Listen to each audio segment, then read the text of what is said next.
Hey everyone, welcome back to Mitchell Markets with your hunky host. Today we're going to be breaking down the recent pullback in SPY and the S&P 500 ETF, and I want to show you why this isn't the start of a crash. This is a healthy pullback, and everyone just needs to take a little breather, just like the market, before the next leg, what I believe to be higher into the end of the year, passing the 7,000, or you would say 700.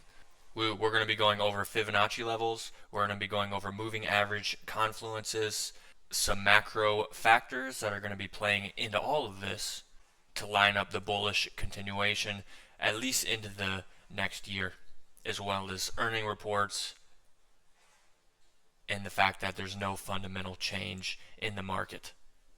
So the pullback. First, look at what's actually happening on the chart. SPY pulled back about 2.7% from its highs near 673, right into that red 382 fib zone. This looks harsh in this red candle, but if you look out a little bit, this is following a massive uptrend rally. What we're really seeing is a short-term reset, not a trend reversal. Prices testing support around 652 to 655, a logical breather zone. EMA confluences, now we're going to go over the moving averages. The 50-day EMA sits right at 651, acting as dynamic support ever since early summer. Each tag of that line this year led to a bounce, and beneath that, the 200 EMA around 610 is still sloping upward, confirming the broader trend stays bullish. So this isn't a breakdown, this is a technical retest of structure.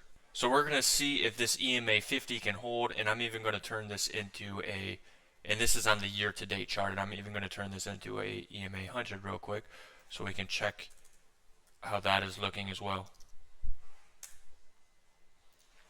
And look at the EMA 100 with the EMA 200 completely still showing an uptrend in the market, and I think this is just a test of the current structure.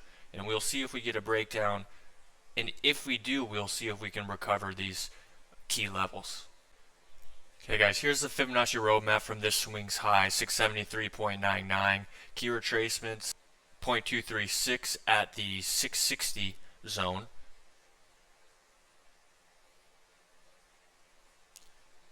Which is the first bounce reclaim level on our reversal theory. And as you can see in the hammer down, the 236 zone was the first zone of minor resistance. And now we're getting to the 382 zone at 652, where price is sitting around currently with the 50 EMA on the year-to-date chart. We're looking for a bounce off of that and a hold at support, with further downside happening below the 0.618 at 639, signifying a broader claim to be made. And below the 786, the structure weakens. And on the upside, a reclaim of 660 sets up a run back to swing highs, 673.99. And with the bearish extensions of 618 and 786 support levels, I'm not keeping them in mind as much because I do not think the market is looking to turn, rather just a breather. As long as we hold 382 or 0.5 at 652 and 645 with the 50 EMA backing it, I'm looking for a reclaim of that 673 and on to 700 by the end of the year. If we slip 645.96, the 0.5, 639, the 618 will be my stage support zones. And a dip between 640 and 630 would totally retest my bullish case. But how we're looking right now, we have some solid support. Stepping away from the chart for a moment, there's no fundamental shock causing this move. No surprise Fed hike, no liquidity event. What we're seeing currently is rotation and cool off after strong earnings and relentless inflows of money into the market. Remember, Q4 is historically one of the strongest quarters for the S&P. Seasonality, fund reallocation, holiday retail, and cooling inflation all point to a year-end higher and not a collapse in the market. And if you look back here to the original Trump tariff, we're seeing the same thing. It's just tariff talk here and tariff talk here. I think this is just a way to get the market to breathe, and we'll see what all comes up about it. But there's no strong indicator that we're in imminent danger in the market. The exact same thing happened with some of the biggest gains starting right after April. And again, to start right after this October tariff talk, guys.